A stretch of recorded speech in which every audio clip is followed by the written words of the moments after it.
Hello, Demis speaking. Hello, Demis. This is Adam Smith from the website of the Nobel Prize. Great to hear from you. Many congratulations. Thank you so much. You have had so many achievements and accolades, and you're so young, but what does this prize mean to you? Well, I mean, it's unbelievably special, and you know, it's actually really surreal, to be honest. It hasn't really sunk in, but yeah, and it's an incredible honor. You know, it's the big one, really.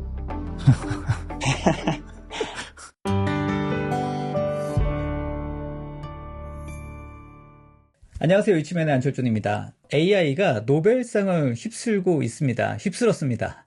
자, 노벨 물리학상에 이어서 화학상에 이르기까지 AI 과학자들이 이 관련된 상을 휩쓸었는데요. AI가 우리의 생활과 또 산업을 뒤바꾸고 있다라는 측면에 대해서 우리 모두 알고 있습니다만 정통 과학계조차도 이제 AI의 영향력에 대해서 공식적으로 인정했다, 이렇게 바라볼 수 있겠죠. 그래서 오늘 이츠맨에서는 관련된 내용과 의미에 대해서 한번 살펴보고요. 두 분의 대표적인 수상자들의 전화 인터뷰가 있었습니다. 관련된 내용들 한번 살펴보면서 앞으로 AI의 방향, 그리고 AI가 어떻게 과학과 또 사회와 또 산업에 영향을 끼칠 수 있을지에 대한 아이디어도 이 두 명의 대표적인 과학자를 통해서 한번 살펴보도록 하겠습니다. 자, 먼저 노벨 물리학상입니다. 10월 8일 날이었죠. 스웨덴 왕립과학원은 노벨 물리학상 수상자를 발표하게 되는데요. 기존의 전통적인 그런 물리학자가 아닌 AI, 인공지능에 관련된 과학자들을 수상자로 공동 선정한 놀라운 일이 발생했습니다. 한 분은 미국 프린스턴 대학교의 존 호필드 교수라는 분하고요. 또 캐나다 토론토 대학교의 제프리 힌튼 교수가 공동으로 선정되어 있는데요.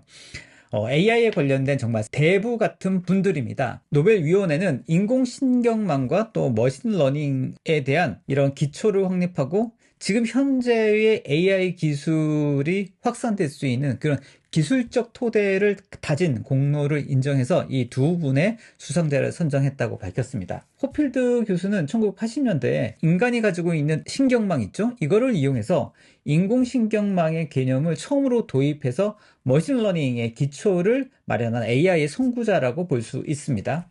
그리고 힌튼 교수는 사실 AI 쪽 관련돼서 요즘 워낙 유명한 분이시죠? 딥러닝의 개념을 처음으로 정립하고 만들었다. 그래서 AI 학습 알고리즘에 대해서 혁신적인 공헌을 하신 분이고요. 현재 사용되는 이 AI 모델들에 사용되는 대부분의 알고리즘에는 이 힌튼 교수의 딥러닝 알고리즘이 사용되고 있다, 이렇게 보면 되겠습니다. 그래서 노벨위원회는 물리학과 인공지능의 이 교차점이 굉장히 많다. 학습할 수 있는 인공신경망의 이 발견이 관련된 물리학계를 발전시키고 또 향상시키는데 엄청나게 영향을 많이 주고 있고 다양한 첨단 연구 분야에서 활용되고 있다는 측면에서 AI의 공헌을 인정한 셈이라고 볼 수 있겠습니다.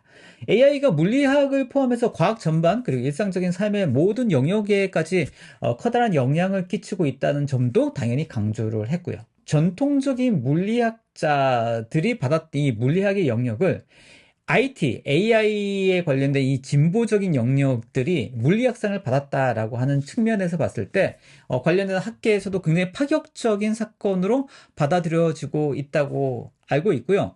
전화 소감에서도 본인들이 간단하게 수상 소감에 대해서 얘기를 하는데요. 수상에 관련돼서 전혀 예측을 못했다고 얘기를 하고 있습니다. 사실 이 전통 물리학자는 아니지 않습니까? 그렇다 보니까 이 두 분이 노벨 물리학상을 받게 되리라고는 생각도 안 했던 것 같고요. 기대도 하지 않았던 것 같습니다. 그만큼 본인들도 굉장히 이 수상 소식에 놀랐던 것 같습니다. 제프리 힌튼 교수의 노벨상 수상 전화 소감 중에서 하이라이트 부분 한번 들어보도록 하겠습니다. Hello? Oh, hello. Am I speaking with Geoffrey Hinton? You are. This is Adam Smith calling from the website of the Nobel Prize. Okay, I know who you are because a long time ago I noticed that they have somebody who calls up to get people's reactions. Exactly so.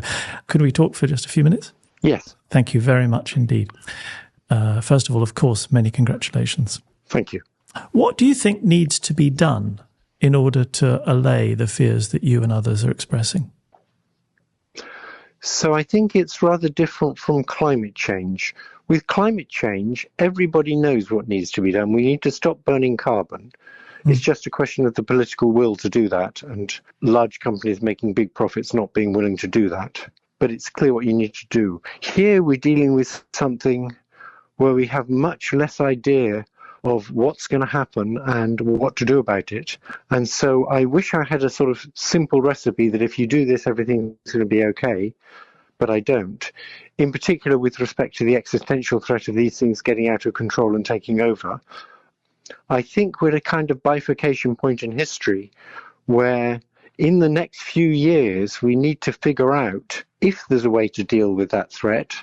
So I think it's very important right now for people to be working on the issue of how would we keep control. We need to put a lot of research effort into it. I think one thing governments can do is force the big companies to spend a lot more of their resources on safety research. So that, for example, companies like OpenAI can't just put safety research on the back burner. Many, many congratulations. Thank you. Okay. Okay, bye. Bye.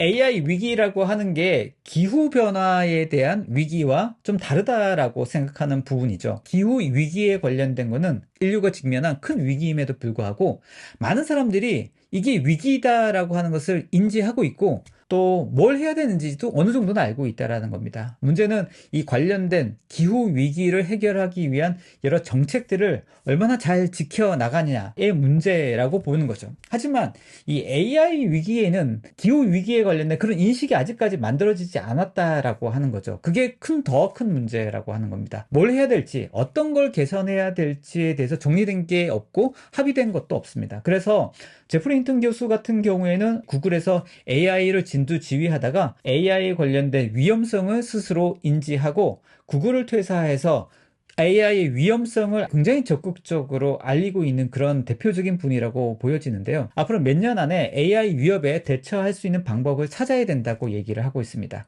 특히나 인터뷰에서 오픈 AI와 같은 이런 AI의 선구적이고 가장 발전한 회사 같은 곳에서 안전한 AI 개발을 하기 위해서 충분한 투자와 고려를 해야 된다라는 식으로 정부와 여러 사회의 압력이 필요하다라고 하는 점을 인터뷰에서 강조하고 있죠. 또다시 그 다음 날도 놀라운 소식이 전해졌습니다. 하루 뒤였죠. 10월 9일 날 또 다른 AI 혁신가 그리고 과학자들이 노벨 화학상 수상자로 발표되었습니다. 수상자로 선정된 분은 미국 워싱턴 대학교의 데이비드 베이커 교수, 그리고 유명한 분이죠.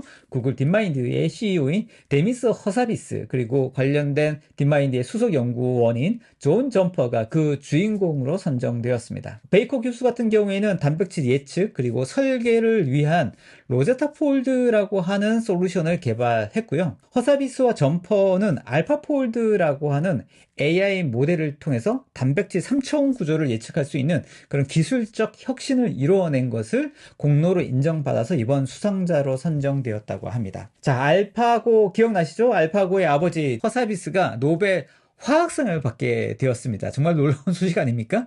자, 이세돌 선수도 아마 이분의 노벨상 수상에 박수를 쳐주지 않을까 그런 생각을 해봅니다. 또 허사비스의 노벨상 수상 소감도 한번 들어보실까요? AI가 이 과학계 어떤 도구가 강력한 도구가 될 수 있을지에 대한 중요한 인사이트를 인터뷰 내용에서 얘기를 하고 있습니다.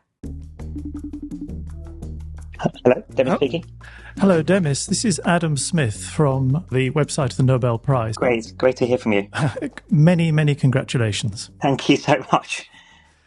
You have had so many achievements and accolades, and you're so young, but what does this prize mean to you? Well, I mean, it's unbelievably special, and you know, it's actually really surreal, to be honest. It hasn't really sunk in, but yeah, and it's an incredible honor. It's the big one, really. What were your first thoughts on hearing that you'd been awarded the prize?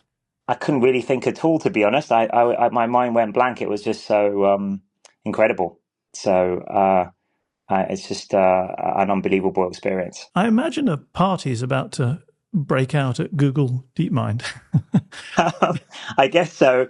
yeah, I haven't really even thought about that, I suppose. But I had a whole day of normal work ahead of me, but I guess all those plans will have to change now. How do you see the relationship between these tools and the individual scientist?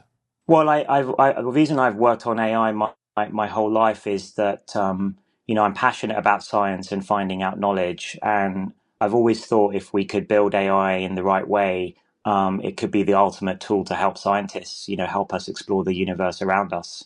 And I hope AlphaFold is a first example of that. Mm. There are still individual scientists asking individual questions. So what's the interplay like?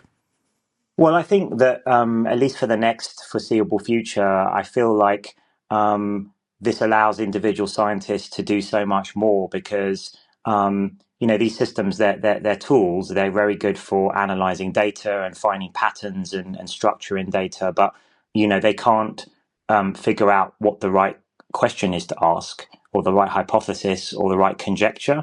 So all of that's got to come from the human scientist, and I think the best scientists paired with these kinds of tools will be able to do incredible things, perhaps even in smaller teams than they used to be able to, because they can rely on the tools to do a lot of the legwork. What should turn out to be quite an exciting day. Thank you very much. Thanks for taking the time. Okay, thank you, Dennis. 요약하자면 그렇습니다. AI가 가지고 있는 다양한 측면이 있습니다만 올바른 질문을 던진다거나 가설을 던진다거나 추측을 한다거나 이런 영역들에 대해서는 결국 과학자들이 할 수밖에 없다라고 하는 겁니다. 그래서 앞으로 이 AI와 잘 협력하고 AI를 잘 활용할 수 있는 과학자들이 앞으로 더 놀라운 일들을 할 수 있을 것이라고 믿고 있다라는 점을 강조하고 있죠. 자, 정리를 한번 해보도록 하겠습니다. AI가 일상과 이제 과학에 미치는 영향력이 이번에 노벨상 수상으로 아주 정점을 찍었다고 생각합니다. 자, 이번 AI 과학자들의 노벨상 수상은 AI가 과학 분야와 또 이 사회에 얼마나 중요한 역할을 하게 되었는지를 다시 한번 인식시켜주는 그런 계기가 되었고요. AI가 만들어낸 변화, 위험 요소 등등에 대해서 우리가 앞으로 어떻게 더 잘 대처할 것인가에 대해서 더 깊은 고민을 해야 된다라는 생각을 하게 되었습니다.